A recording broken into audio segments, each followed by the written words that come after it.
matin et bon sabbat, frères et sœurs. Il fait froid dehors, il fait bien ici. Le Seigneur est bon et on est là.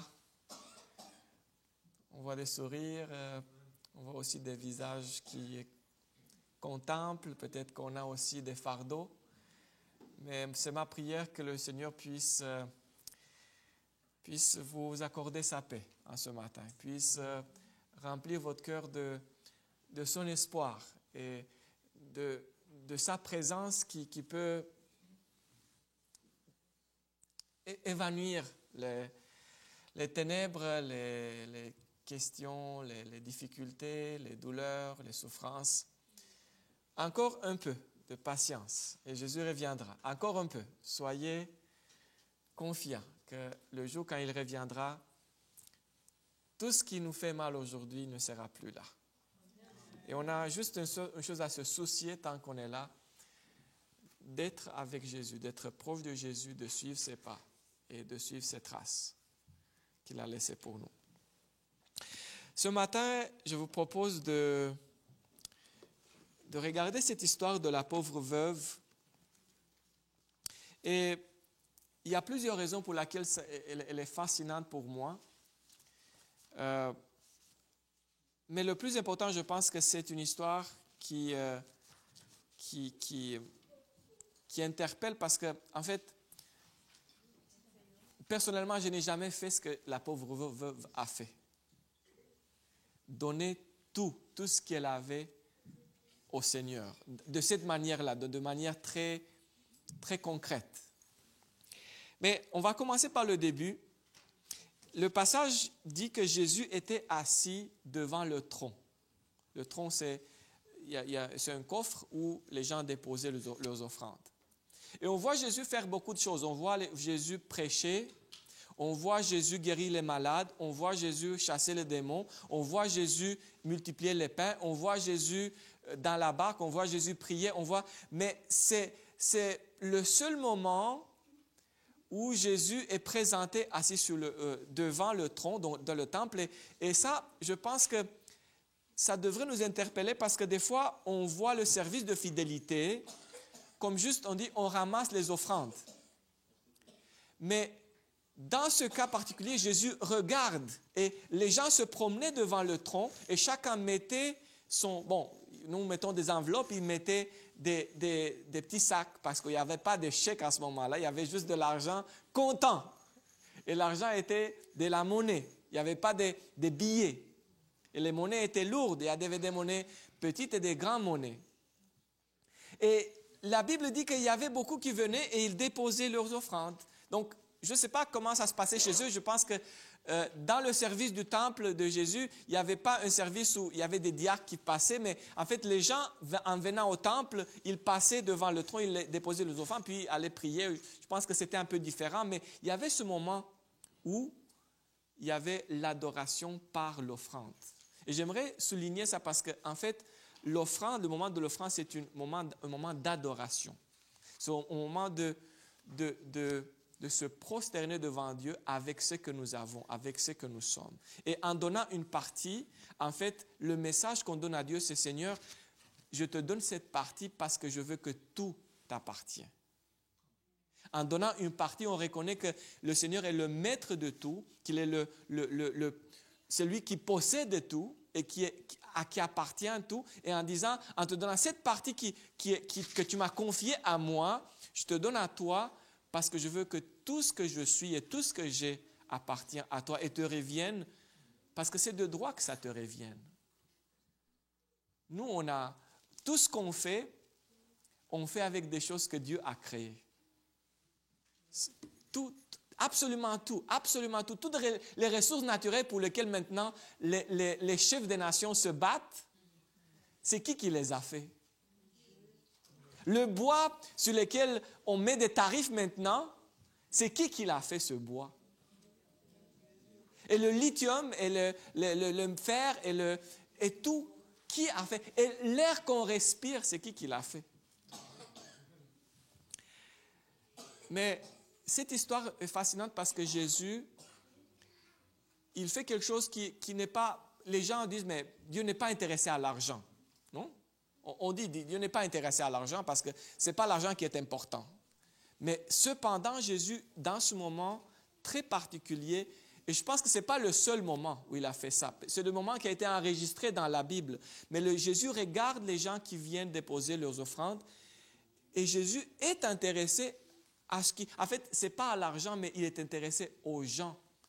Ce n'est pas à l'offrande qu'il est intéressé, mais c'est à celui qui fait l'offrande.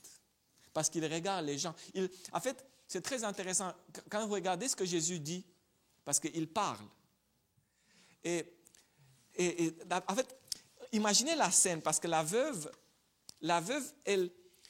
Vous savez, quand tu as une offrande, quand nous avons des enveloppes, et dans l'enveloppe, on ne sait pas ce qui est dans l'enveloppe. Ça peut être un billet de $10, de $5, ça peut être un billet de $20, ça peut être un chèque de $1,000, ça peut être un chèque de $20,000, de $100,000, mais personne qui le sait parce que c'est une enveloppe, c'est la même chose. Mais dans le temps de Jésus, on voyait quand c'était une petite monnaie et on voyait quand c'était un grand sac. Et puis, peut-être que les gens qui donnaient beaucoup, ils venaient avec le geste là. Vous voyez, c'est beaucoup ici, c'est beaucoup.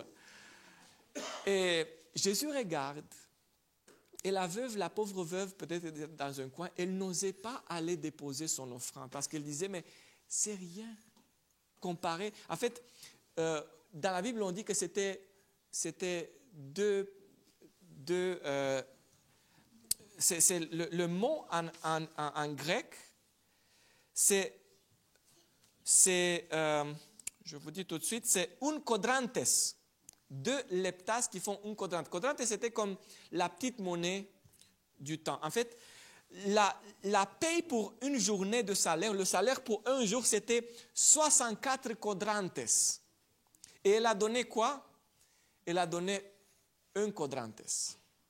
Donc, si on dit que la paye pour aujourd'hui, pour une journée, c'est quoi? C'est, disons, c'est $20 de l'heure, là, fois 8 heures, c'est $200, disons, une paye pour une journée. Alors, divisé par 64, c'est environ $3 qu'elle a mis dans le coffre. Et c'est tout ce qu'elle avait. Donc, juste pour avoir une idée de ce que ça signifie dans l'argent d'aujourd'hui, le don de la veuve. $3. Mais $3, on peut dire, mais $3, les enfants, on va chez Dollarama, on les achète quelque chose, et puis on dit, c'est rien, là. Non? Mais Jésus voit la veuve et voit son hésitation. Elle n'osait pas. Elle a essayé de trouver un moment où il n'y a personne qui regardait pour qu'elle puisse aller vite, déposer l'argent et s'en aller. Pour qu'il n'y ait personne qui voit qu'elle a donné si peu. Et Jésus, avec une haute voix, pour que tout le monde entende, il a dit pour que tout le monde entende, voyez cette pauvre veuve, elle a donné plus que tous les autres. Parce que de sa pauvreté, elle a donné tout ce qui lui restait pour vivre. Et la veuve a entendu, et les gens qui se promenaient avec des gros sacs ont entendu, et tout le monde a entendu ça. Et Jésus l'a dit devant tout le monde. Wow! Pourquoi est-ce que Jésus l'a dit? Pensez-vous que c'était par hasard ou bien il a voulu souligner quelque chose? Parce que, est-ce que c'est quelque chose que peut-être qui devrait être un objet d'étude pour nous? Pourquoi est-ce que Jésus a parlé de cette veuve? Et ça me rappelle, il y a une autre veuve, il y a 2 veuves qui parlent beaucoup de ça. C'est cette veuve du Nouveau Testament, il y a une autre veuve dans l'Ancien Testament. Une veuve qui a nourri un prophète dans un temps de manque, de terribles difficultés financières et économiques. Il n'y avait pas de nourriture, il y avait la sécheresse, il n'y avait pas de nourriture. Et le prophète de Dieu, Élie, est très intéressant. Le prophète de Dieu, il n'a pas beaucoup d'argent. Il est nourri par les corbeaux. Il est nourri par les corbeaux dans le désert. Et puis, Dieu l'envoie à une veuve. À une veuve. C'est un peu cruel par rapport à la veuve. Parce que la veuve, on ne lui donne pas d'autre fardeau à la veuve.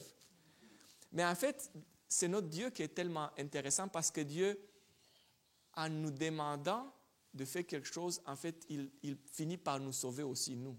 Parce que cette veuve, qu'est-ce qui pourrait arriver avec cette veuve? Si Dieu n'intervenait pas, elle allait. Qu'est-ce qu'elle a dit à Élie? Je n'ai plus rien. En fait, Élie dit, fais d'abord à moi. Et ça, c'est cruel aussi. Tu es le prophète de Dieu et tu traites comme ça une veuve. Tu dis, prépare-moi d'abord, prépare quelque chose pour moi et puis pour toi. Et elle a dit, mais je n'ai juste une portion, j'ai juste une portion qui me reste. Alors tu veux que je prépare pour toi? Mais ça, c'est un symbole ici dans cette histoire pour dire que quand on met Dieu en premier, c'est intéressant parce que maintenant, ce n'est pas Dieu qui mangeait, c'est Élie, son prophète, qui mangeait. Mais quand on met Dieu en premier, Dieu prend soin de nous aussi. Et cette veuve a vécu et a survécu la sécheresse et la famine parce que Dieu a pris soin de ses besoins, parce qu'elle l'a mis en premier. En fait, ces deux veuves-là, c'est presque une et la même personne si on regarde l'histoire, qui ont décidé de mettre Dieu en premier, et puis Dieu a fait quelque chose pour elles. Pourquoi est-ce que je parle de ça? Parce que des fois, on a aussi l'impression qu'il ne faut pas parler de l'argent, il ne faut pas parler des dons et des offrandes.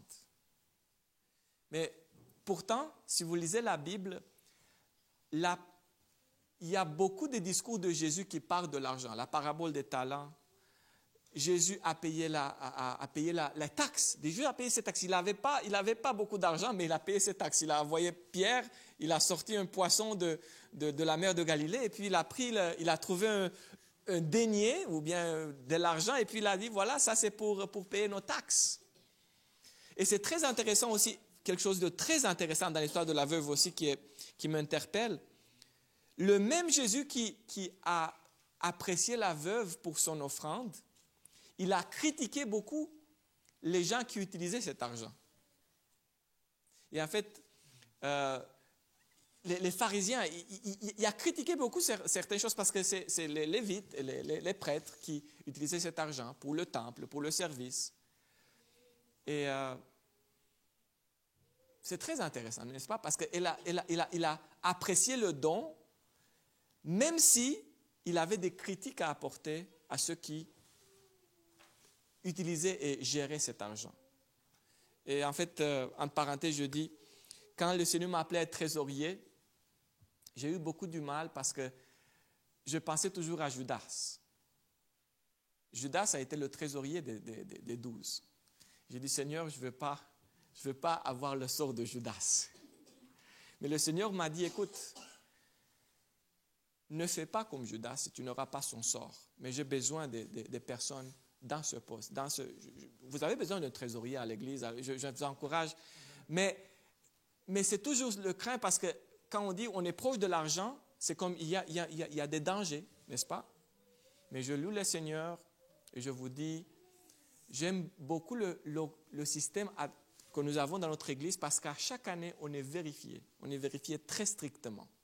Très strictement. Chaque année, il y a des gens de la conférence générale qui descendent chez nous. Ils vont rester 2 semaines chez nous. Ils vont, avant même, maintenant, ils vont venir le mois d'avril, mais avant même, ils demandent déjà des papiers à envoyer. Et puis, ils restent 2 semaines chez nous. Ils vérifient tous nos papiers. Ils posent des questions.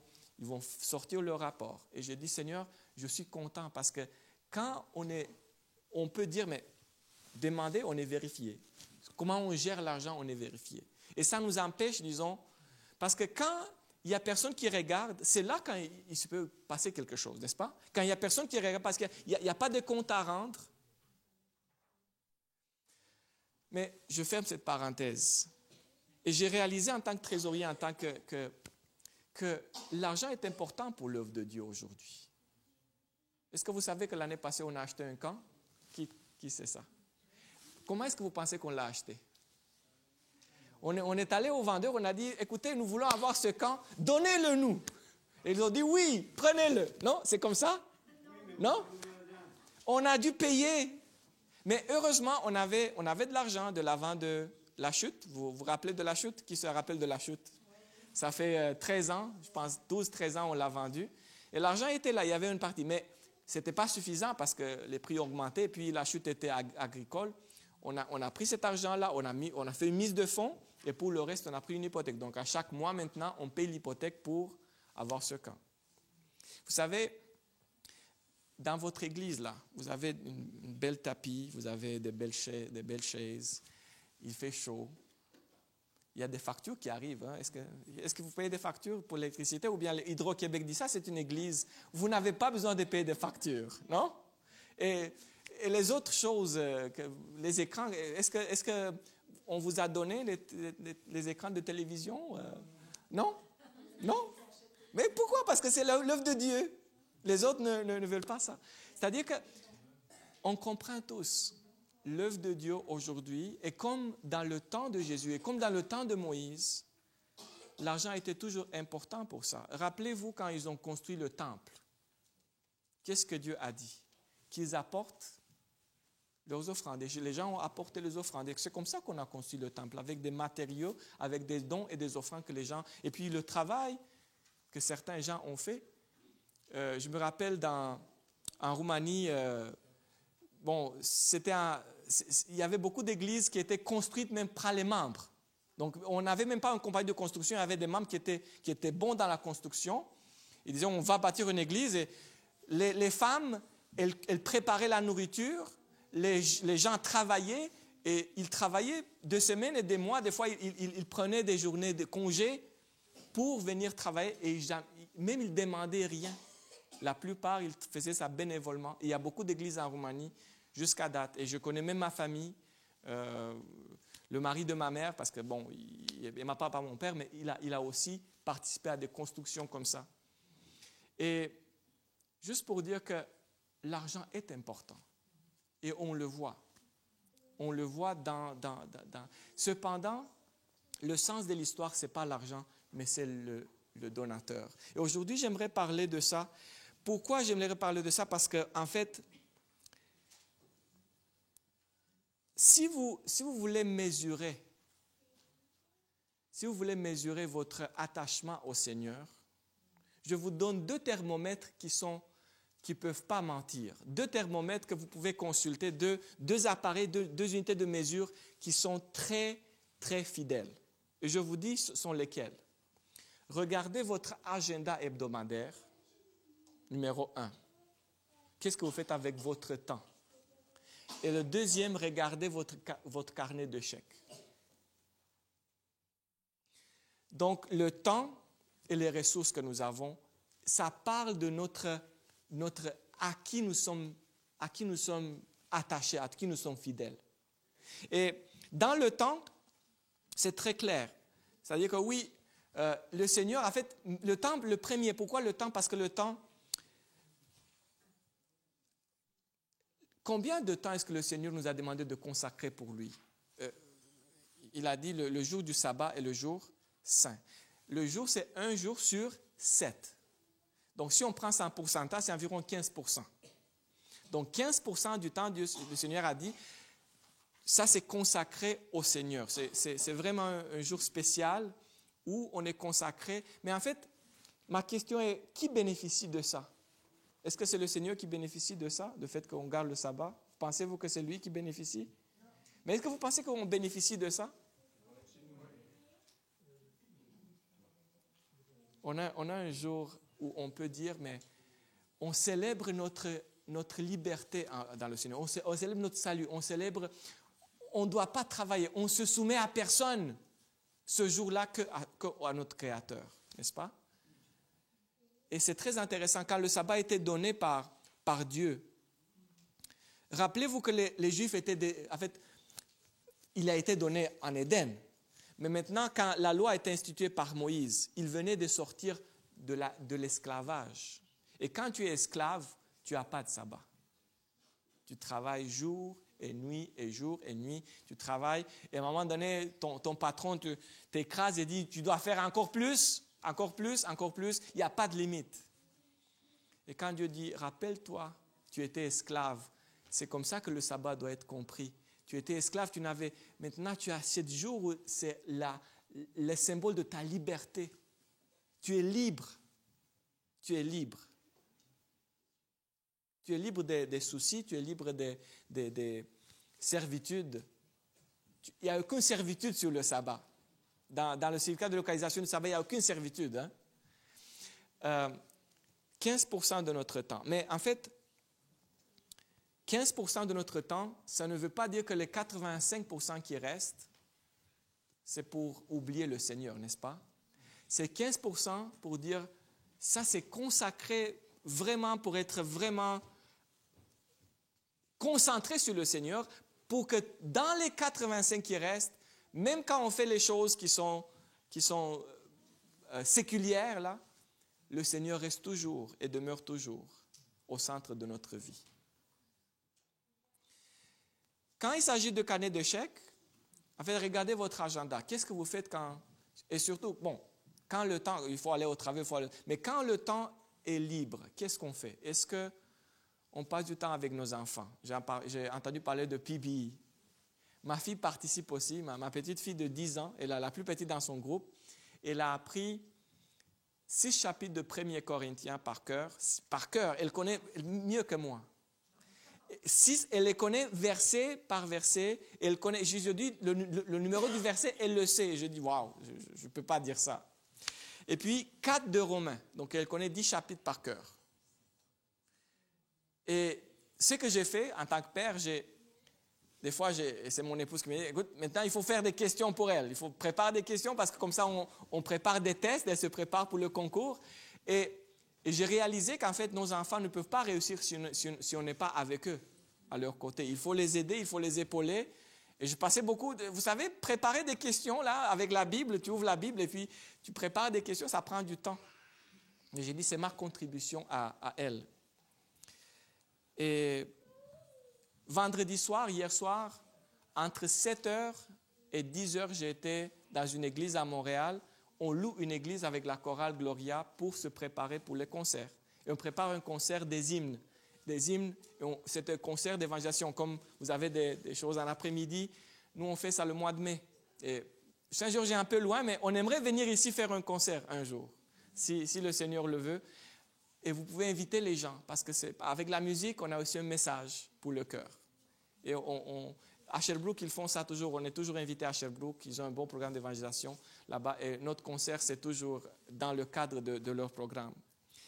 Juste ça pour dire, quand j'ai mon temps libre, en fait, pour moi, c'est important que je fasse des choses qui représentent pour moi mon amour pour le Seigneur.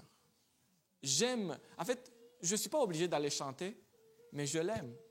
J'aime ça parce que pour moi, c'est ma façon d'évangéliser, de partager l'amour de Jésus par le chant et par la parole. Maintenant, au niveau de l'argent, Dieu dit combien? Il dit 10%. Donc, c'est moins que le temps. Le temps, il a dit 15%. L'argent, il dit 10%. Et quand il dit 10%, c'est-à-dire que dans mon budget personnel, vous savez quelle est ma première ligne? En fait, d'abord, est-ce que vous avez un budget personnel? Avez-vous un budget personnel? Si vous n'avez pas, je vous dis, ce n'est pas bien de ne pas avoir un budget personnel. Vous pouvez tomber dans des troubles. Préparez un budget. Il y a le programme qui s'appelle Excel. Là, vous pouvez avoir la première ligne, c'est revenus. Le revenu, c'est votre salaire ou d'autres revenus que vous pouvez avoir. La plupart des gens, le revenu, c'est le salaire. Okay? Vous savez quelle est ma première ligne de départ? En fait, les salaires, c'est tout ce qui entre, tout ce qui vient dans le budget. La première ligne, pour moi, vous savez, c'est quoi? C'est la dîme. Parce qu'avant tout, en fait, pour moi, la dîme, ce n'est pas une dépense. Dépense, c'est quelque chose que tu décides de dépenser.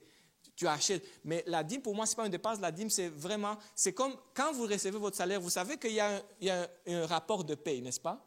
Et sur le rapport de paye, on dit, le gouvernement du Québec enlève tel, 15%. Et le gouvernement du Canada enlève 15%. Ça, c'est... Et on dit, j'ai compris quelque chose. Je n'ai pas de problème de payer d'impôts. Parce que j'aime avoir des bonnes routes. J'aime aller à l'hôpital et être soigné.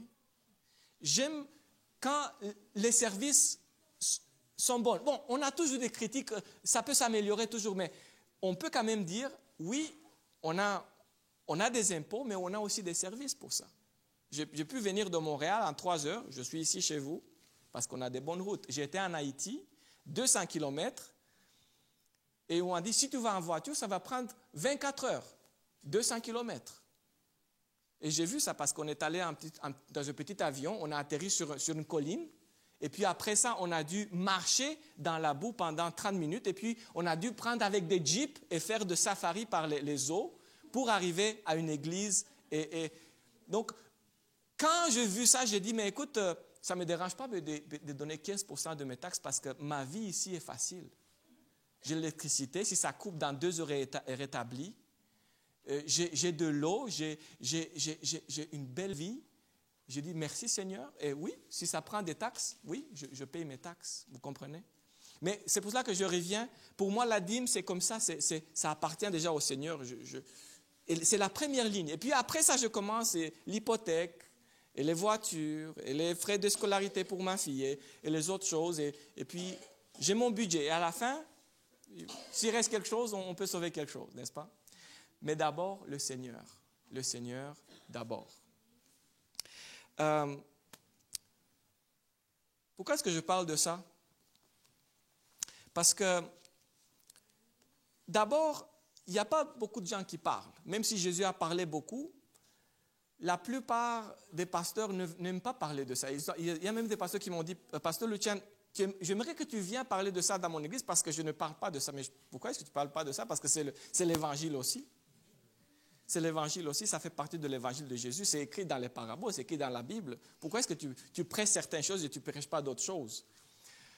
Et l'autre chose pour laquelle je voudrais parler, c'est parce qu'en fait, je pense, comme j'ai dit, que c'est une des mesures les plus fidèles de notre réalité spirituelle. Parce que Jésus disait en Matthieu chapitre 6, là où est votre cœur, c'est là votre trésor. C'est-à-dire, là où on met notre trésor, ça montre où est notre cœur en réalité.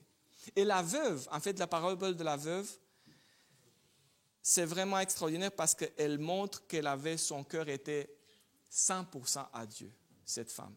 Elle est 100% à Dieu. Même si aujourd'hui, en tant que trésorier, en tant que pasteur, en tant qu'être humain et frère adventiste, je dirais à personne, donne tout ce que tu as dans le panier. Et moi-même, je ne ferais pas ça. Pourquoi? Parce que si aujourd'hui je donne tout ce que j'ai, demain je vais venir vous demander, mais j'ai besoin de manger, est-ce que vous pouvez me donner un morceau de pain? Vous comprenez? En fait, je ne pense pas, le Seigneur ne demande pas les 100% de mettre dans le panier. Il a dit juste 10%. Mais il a loué la veuve pour montrer une attitude, l'attitude de la veuve de confiance totale au Seigneur. Mais de l'autre côté, c'est sage d'être sage aussi dans les 90%. Et ici, j'aimerais vous dire quelque chose j'ai trouvé très intéressant parce que j'ai réfléchi beaucoup à ces choses. Des fois, on a même peur de parler de la dîme dans nos églises parce qu'on dit, même s'il y a des gens qui viennent à l'église et on parle de la dîme, ils vont fuir parce qu'on demande leur argent. C'est comme ça qu'on pense. Si on parle de la dîme, c'est qu'on demande de l'argent. Et j'ai dit, vous savez, si vous pensez bien, vous allez constater, sans aucun problème, que les gens qui ne sont pas chrétiens et qui ne sont pas adventistes et qui ne rendent pas leurs dîmes et des offrandes à Dieu, qui ne font aucun sou à Dieu, en fait, ils vont donner beaucoup plus de dîmes et offrandes ailleurs, à l'autre Dieu de ce monde. Vous savez combien la SAQ a eu comme vente? 4 milliards. Vous savez c'est quoi la SAQ? Moi je ne savais pas. Je vous dis une petite histoire là pour faire rire. J'étais nouveau au Québec, je devais changer mon permis de conduire. Et les gens m'ont dit, tu dois aller à la SAQ. J'ai dit, OK, à la SAQ. Je vois SAQ et je vais entrer parce que ce n'était pas marqué, c'était SAQ. Et j'entre dedans avec mon permis pour le changer et je vois juste des bouteilles de vin partout. Et j'ai dit, mais c'est quoi ça? Ça c'était en 2012. Je venais d'arriver. Mais en fait, c'était la SAAQ, mais je n'avais pas compris ça et je pensais que c'est la SAQ. Et vous savez, ils ont eu 4 milliards de ventes. 4 milliards de ventes. Vous savez combien de personnes sont au Québec? C'est 8 millions. Divisez 4 milliards par 8 millions.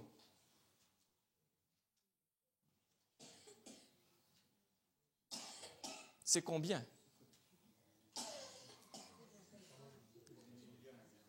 C'est 500. Et nous, moi je n'ai pas donné un sou. Je suis entré, je suis sorti, c'était la dernière fois, ok? Juste pour vous dire, donc je pense que vous aussi, vous n'avez pas contribué à la SAQ cette année, l'année passée. Hein? Vous n'êtes pas sûr? Ok, j'espère.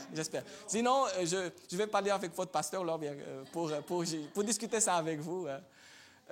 Vous savez, l'Auto-Québec, à chaque fois quand je vais dans une station-service, on me demande, est-ce que vous voulez un billet de loterie? Vous savez, c'est toujours des centaines de millions. Et quand vous regardez le budget de la fédération, vous dites, c'est 10 millions, c'est beaucoup d'argent. 10 millions, ça c'était notre budget l'année passée, 10 millions de dollars. Donc c'est pour ça qu'on a dû payer les salaires. On a une partie environ, presque 30%, ça part du Québec. Parce que vous avez eu Pasteur Stojanovic. Ça va passer, hein? Il est venu au bureau, il a passé au bureau, on a eu une bonne discussion ensemble, environ 1 heure. Et il est maintenant le président du chant d'Israël. Mais vous savez, en Israël, il n'avait pas l'argent pour embaucher des pasteurs. Et il a même raconté, il a dit à un moment donné, il voulait embaucher un pasteur, et le pasteur, en fait, il vient de la Roumanie, il m'a raconté ça, mais il a dit, on t'embauche, mais on te donne juste la moitié de salaire parce qu'on n'a pas assez. La personne a accepté, il a dit, je suis missionnaire, je vais accepter. Et la conférence générale, finalement, a dit, mais écoute, on va t'envoyer plus d'argent pour lui donner le plein salaire à cette personne. Et vous savez d'où vient cet argent de la conférence générale? Ça vient d'ici du Québec aussi. Votre dollar que vous donnez comme dîme, que vous mettez dans le panier comme dîme, mon dollar que je mets comme dîme, il y a environ 30 sous qui vont à l'union, qui vont à la conférence générale, qui vont à la division, et qui vont se ramasser en Israël, qui vont se ramasser en Asie, qui vont se ramasser en Afrique. Et c'est ça que j'aime à cette église, entre parenthèses étant dit, qu'on est une organisation mondiale et on est tous entretissés ensemble. Et quand ici il n'y avait rien, le Seigneur a envoyé des missionnaires du sud de la frontière pour établir des églises ici. Et maintenant, nous pouvons aider à établir des églises et envoyer des missionnaires là où c'est difficile à avoir des ressources. C'était toujours comme ça que l'œuvre a fonctionné. Et puis, le Seigneur envoie des missionnaires maintenant de l'Amérique du Sud et de l'Europe, parce qu'ici, il y a moins d'intérêt pour la parole, mais le Seigneur vous envoie, vous, et beaucoup d'entre vous, moi aussi, pour être quoi? Des missionnaires ici, pour partager la parole. C'est comme un cercle. On donne et on reçoit, on donne et on reçoit, on donne et on reçoit. Parce que c'est toujours comme ça dans l'œuvre de Dieu. Donc, ceux qui ne veulent pas rendre la dîme au Seigneur, ils vont finir par la donner à d'autres dieux. Le dieu de la chance, la loterie, le dieu de l'alcool, on parlait du fait que les gens qui ont des problèmes, au lieu d'aller chercher le Seigneur et chercher ses solutions à leurs problèmes, ils vont les noyer dans d'autres problèmes qui vont être encore plus grands parce que c'est comme un cercle vicieux et puis les gens vont se retrouver dans la boue au complet sans pouvoir sortir. Et vous savez, on aime beaucoup ici au Québec et je vais parler avec soin là, ne jetez pas des pierres. Le hockey. Hein, hockey. Vous savez combien ça coûte un billet pour aller voir un match de Canadiens? Juste un match. Je ne sais pas parce que je ne suis pas allé, mais je me suis renseigné juste pour avoir une idée. Vous savez, si tu veux avoir un lieu, dans le grand stade, tu es là en haut, dans le coin, et tu dois avoir des binoculars pour voir les gens. Hein? Ça coûte quelques centaines de dollars juste pour être dans un petit coin et voir un petit peu. Et si tu veux être là, près des joueurs, là, peut-être c'est $1,000 ou plus, pour un billet, pour un match, un match. Et moi, je dis, mais même ce que je donne à l'Église m'a dit, mais mes offrandes pour un mois, ce n'est pas un billet des Canadiens. J'ai dit, alors ces gens-là, mais ils payent leur dîme, mais à d'autres dieux. Le dieu de sport, le dieu de combat, le dieu de, je ne sais pas, mais c'est-à-dire que quand je réalise ça, je dis, mais on ne devrait pas avoir honte ou peur de parler de ça. Parce que notre Dieu dit, ce que tu donnes ici, ça aide les autres. Ça va aider l'évangile à être prêché, les gens... Vous savez combien de gens ont bénéficié par l'évangile dans le monde? Moi, je suis un exemple. J'ai grandi dans une famille qui n'était pas adventiste. Et j'avais un cousin avec lequel je grandis. On avait commencé dans l'âge de l'adolescence d'aller dans les discothèques. Il volait de l'argent à mon grand-père pour jouer dans les jeux de... Vous savez, les jeux électroniques là où tu mets de l'argent pour gagner. Mais en fait, on ne gagnait jamais. Il volait de l'argent de mon grand-père et peut-être moi, j'ai volé aussi une fois. Moi, j'étais le meilleur entre les... Mais même les meilleurs ont leur péché. Hein. Et j'ai dit, mais je remercie le Seigneur parce qu'il m'a sorti de cette route pour me mettre sur une autre route. Et quand j'ai choisi Jésus, ma vie a changé. Mais je pourrais être ailleurs. Je pourrais peut-être même ne plus être ici, en vie. Mais le Seigneur m'a gardé. Et je sais que j'ai reçu beaucoup plus du Seigneur que ce que j'aurais jamais pu donner de ma vie. Et aujourd'hui, j'aimerais vous inviter à penser à ça. Qu'est-ce que vous pensez que le fait que vous connaissez le Seigneur a apporté dans votre vie? Pendant que vous réfléchissez à ça, j'aimerais vous raconter aussi une expérience, une histoire. On venait d'arriver ici et mon épouse voulait travailler. Elle avait son permis de travail. Elle a trouvé un emploi. C'était une sœur de l'église roumaine qui a trouvé un emploi pour elle. C'était un emploi, je pense que c'était à ce moment-là $12 de l'heure en 2012. C'était un commis comptable. Elle faisait juste des choses très simples. Mais elle a dit, je commence quelque part. Elle a deux diplômes universitaires, mon épouse, ok? Mais elle a dit, je commence quelque part. Elle a commencé, et puis son premier salaire arrive, elle a dit, j'ai décidé, je donne tout, 100%. Je dis, mais comment 100%? On vient d'arriver, on a besoin des meubles, on a besoin de ça, mais tu donnes la dîme, et puis le reste, là, on a besoin. Non, elle a dit, non, mon premier salaire, je donne le Seigneur au complet, le tout. J'ai dit, ok, c'est ton salaire. En fait, elle a donné la dîme, et puis le reste, elle a mis dans le fonds de construction et offrande d'amour pour l'église romaine. Après 6 mois, la compagnie où elle travaillait l'a mis à la porte parce qu'ils avaient des problèmes. Elle a perdu donc son emploi. Elle dit, OK, bon. Elle a postulé, elle a trouvé un autre emploi, toujours dans la comptabilité, mais maintenant un peu mieux payé, dans une autre compagnie. Et elle m'a dit, la première salaire, là, ça va être pour le Seigneur. C'est lui qui m'a donné cet emploi. Je dis, mais comment ça? Parce qu'on a des besoins. On doit acheter on avait une voiture qui était encore assez vieille et des dépenses à faire. Amélia, notre fille, était à l'école Greaves, payait les collages et tout ça, mais elle a dit non, je le donne au Seigneur. OK, la même chose. Elle a travaillé là-bas jusqu'à ce qu'elle est tombée enceinte avec notre deuxième fille. Et puis, après ça, on a déménagé sur la rive sud et elle a dit, après la grossesse, je ne retourne plus là-bas. Mais son superviseur lui a donné une lettre en disant, une lettre de recommandation, il a demandé ça.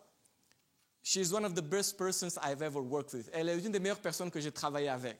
Elle a pris ça et elle dit, ça va me servir quand je cherche un emploi.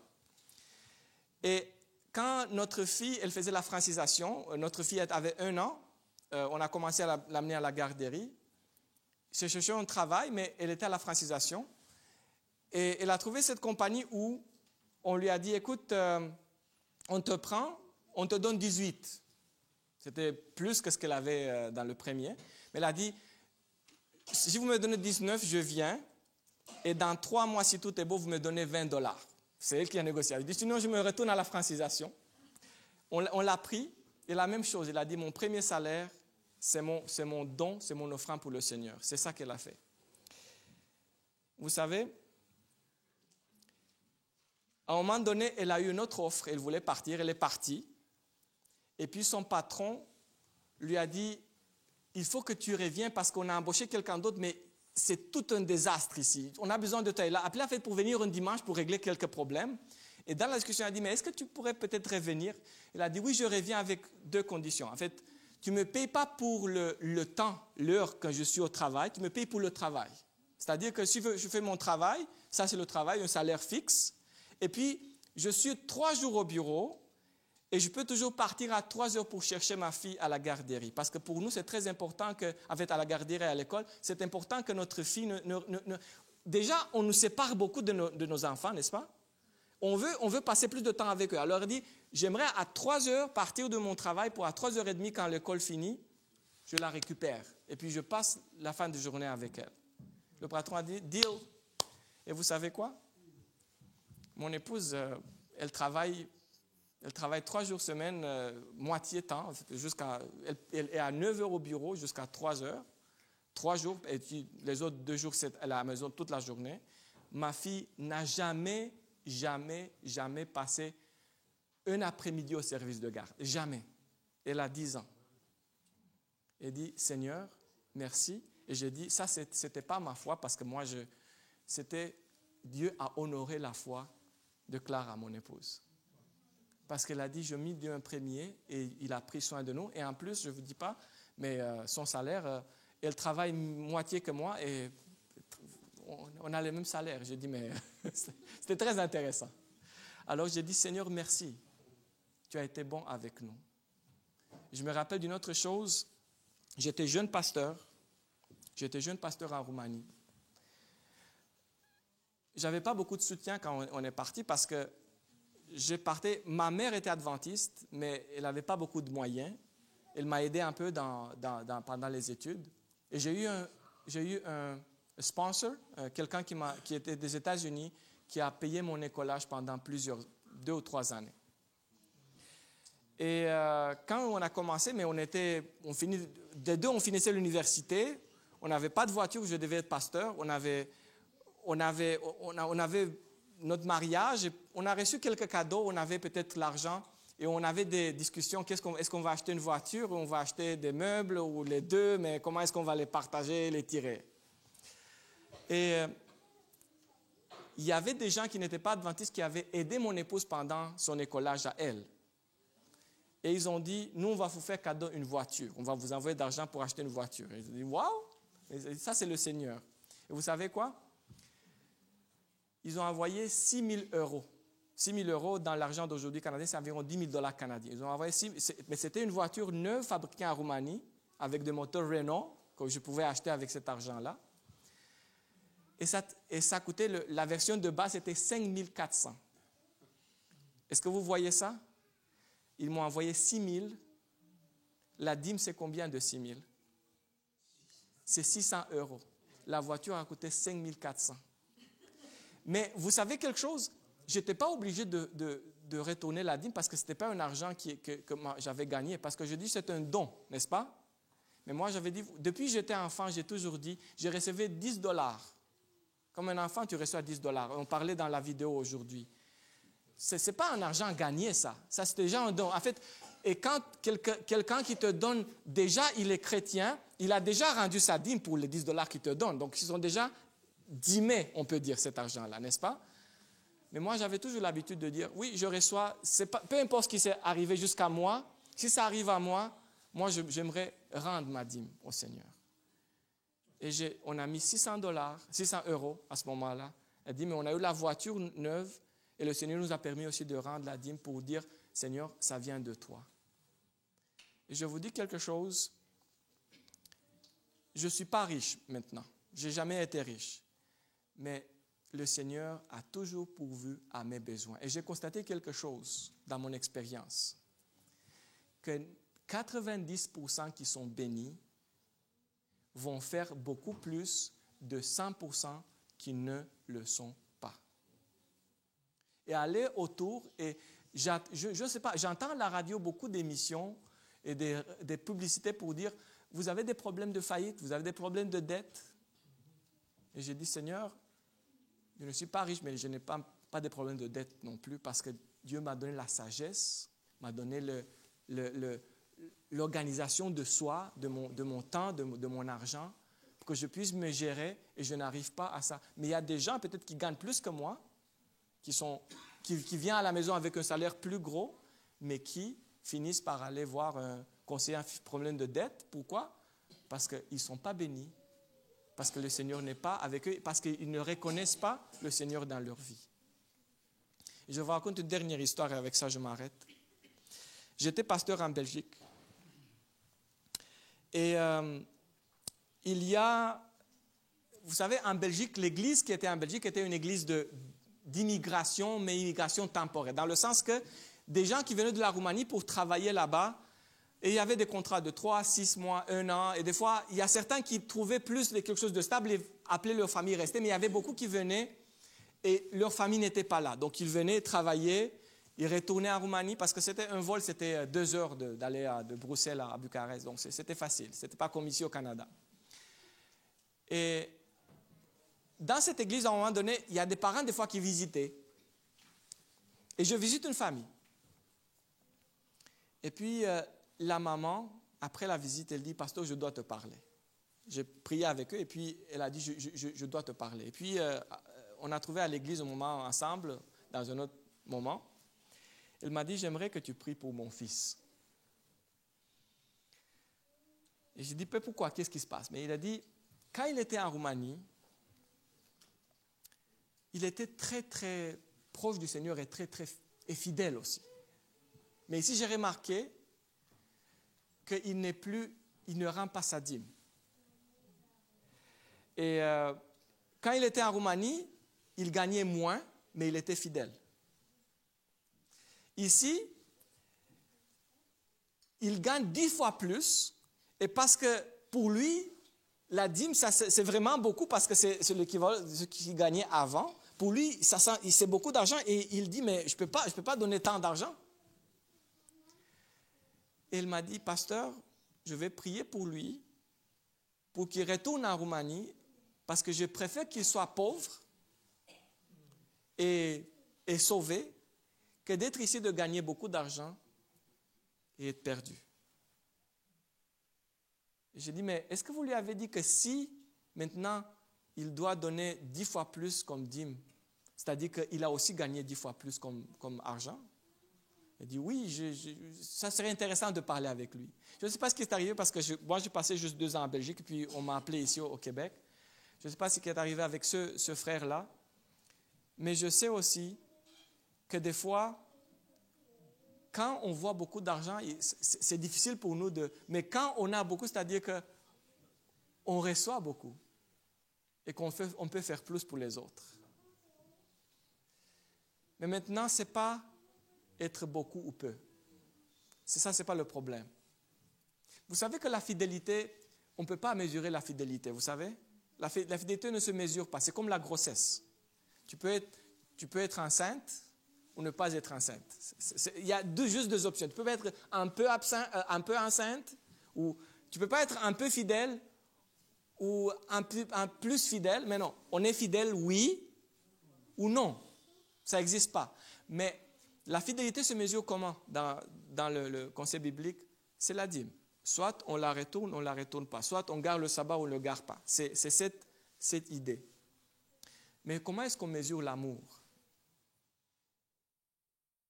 Parce que la dîme n'est pas l'amour. Vous savez, la dîme n'est pas l'amour. La dîme est la fidélité. On est fidèle ou on n'est fidèle pas. On croit à Dieu, on ne croit pas. L'amour se mesure par l'offrande. Parce que vous savez, pour l'offrande, il n'y a pas un pourcentage qui est établi. C'est-à-dire, pour la dîme, Dieu a dit 10%. C'est-à-dire qu'on peut calculer facilement. De $10, c'est $1. De $100, c'est $10. De $1000, c'est $100. De $10,000, c'est $1000. C'est simple. Mais dans l'offrande, il n'y a pas de pourcentage. Alors, combien est-ce que je veux mettre comme pourcentage en offrande? Et vous savez, l'offrande, ça n'arrive pas à la fédération, ça reste à l'église locale et aussi, ça sert aussi pour d'autres ministères. Il y a l'offrande d'amour, 75% reste à l'église locale, 25%, il y a 15% qui vient à la fédération pour les départements, il y a 10% qui va au monde entier pour Adventist World Radio, evangelism, tout ce que vous voulez. Mais en fait, c'est ici. La veuve a donné tout. Mais moi, je vous dis, je suis trésorier, je suis pasteur, ne donnez pas tout. Même si ça se peut qu'il y ait un moment où le Seigneur ou le Saint-Esprit vous disent, c'est le moment de donner maintenant quelque chose de spécial. Comme il l'a dit à une femme qui était avec Jésus dans un contexte spécial.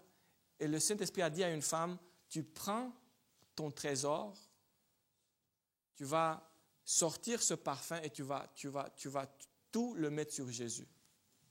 Ça, c'est très spécial. Ça arrive pas, c'est pas tous les jours qu'on est appelé à faire ça. Mais des fois, il y a des moments où le Seigneur va nous dire, tu sais, maintenant c'est le moment de faire quelque chose de spécial. Mais ça, on ne peut pas le faire tous les jours parce qu'on n'aurait pas les moyens. Mais de l'autre côté, il faut que constamment nous puissions démontrer notre amour pour le Seigneur et notre attachement à sa cause. Et ça, c'est le plus palpable qu'on peut faire, c'est en utilisant nos moyens pour faire avancer cette cause. Il n'y a rien que le diable haïsse plus que l'Église de Dieu sur la terre. Et il aimerait voir cette Église souffrir, cette Église qu'on n'a pas l'argent pour fonctionner bien. Mais quand nous sommes fidèles, quand nous sommes remplis d'amour pour le Seigneur, l'Évangile est prêché et le nom du Seigneur est glorifié. Et il est là, il est présent. Et les gens voient, ils disent, mais ces gens-là, ils aiment le Seigneur. On regarde juste leur église, leur bâtiment, et on dit, oui, ils aiment le Seigneur. Parce qu'ils prennent bien soin de ça. Ils investissent là-dedans. Ils ont une école, ils ont des programmes, ils invitent les gens. Ils utilisent leur argent pour faire du bien à la communauté. Ça, c'est un témoignage que nous avons. Et comment est-ce qu'on fait ça? Et par notre fidélité et par notre amour. J'aimerais finir par un des textes que j'aime beaucoup dans l'Évangile, dans le Nouveau Testament, c'est l'apôtre Pierre qui le dit. Il dit ainsi, « Et si vous invoquez comme Père celui qui juge selon l'œuvre de chacun, sans acceptation de personne, conduisez-vous avec crainte pendant le temps de votre pèlerinage, sachant que ce n'est pas par des choses périssables, par de l'argent ou de l'or, que vous avez été rachetés de la vaine manière de vivre que vous aviez hérité de vos pères, mais par le sang précieux de Christ, comme d'un agneau sans défaut et sans tache, prédestiné avant la fondation du monde et manifesté à la fin des temps, à cause de vous, qui par lui croyez en Dieu, lequel l'a ressuscité des morts et lui a donné la gloire, en sorte que votre foi et votre espérance reposent sur Dieu. » Le cœur de ce texte dit, vous n'avez pas été rachetés par de l'argent ou de l'or. Quelle est la valeur d'une vie humaine? On parle de l'estime de soi. Quelle est notre valeur personnelle? Et vous savez, regardez autour de vous dans le monde, il n'y a personne qui va donner plus de valeur à l'être humain que le Créateur et le Sauveur Jésus-Christ. Parce qu'il n'y a personne qui a donné plus que la vie de Jésus. Votre vie, ta vie, ta vie, ta vie, ma vie, ça vaut la vie de Jésus. Et c'est pour cela, et je reviens à la veuve et je ferme avec ça, c'est pour cela que c'est fascinant cette histoire, parce que c'est la veuve, parmi les humains, c'est cette veuve, cette pauvre veuve, qui a démontré un amour à Dieu qui était semblable à l'amour que lui avait pour l'humanité. Parce qu'en retour, elle a dit, je te donne tout, Seigneur. Je ne garde rien pour moi, j'ai confiance en toi, je te donne tout, tout est à toi. Même si je n'ai pas acheté le pain pour demain, je veux te montrer que je t'aime. Parce que quand Jésus est venu sur la terre, il y a un paragraphe en Jésus-Christ qui dit que tout le ciel était dans ce don unique. Quand le Père a envoyé Jésus, il a envoyé tout le ciel ici pour nous. Ce n'est pas l'argent et l'or, il a envoyé son Fils. Et ceux qui ont des enfants de leurs bras aujourd'hui, ceux qui sont parents aujourd'hui, comprennent ce que je dis. Donnez ton enfant, donnez ton fils pour les autres. Pour les étrangers, on a chanté ensemble des humains révoltés pour lesquels Jésus a donné sa vie. C'est ça l'amour. Alors aujourd'hui, j'aimerais vous demander, par le Saint-Esprit, est-ce que vous aimez le Seigneur? Et quelle est votre mesure d'amour que vous avez pour le Seigneur? Combien est-ce que de votre temps, combien de vos ressources, combien de vous-même appartient au Seigneur? Et si la réponse est moins de 100%, c'est pas assez. Le Seigneur dit, j'aimerais que vous soyez toutes et tous à moi. Mais aujourd'hui, on peut le faire. Même dans ce moment, dans ce lieu, on peut dire, Seigneur, je veux t'appartenir au complet. Pas juste ce que je mets dans le panier, pas juste ce que je fais mon temps, mais j'aimerais tout mon temps, tout mon argent, toutes mes ressources soient à toi. Et que Jésus soit glorifié par ma vie. Et que tout le monde puisse voir que tout vient d'un Créateur. Et que tout le monde a été sauvé par toi. Et que notre seul espoir, c'est Jésus. Et Jésus seul. Que le Seigneur nous bénisse et qu'il nous aide à vivre cette expérience. Amen.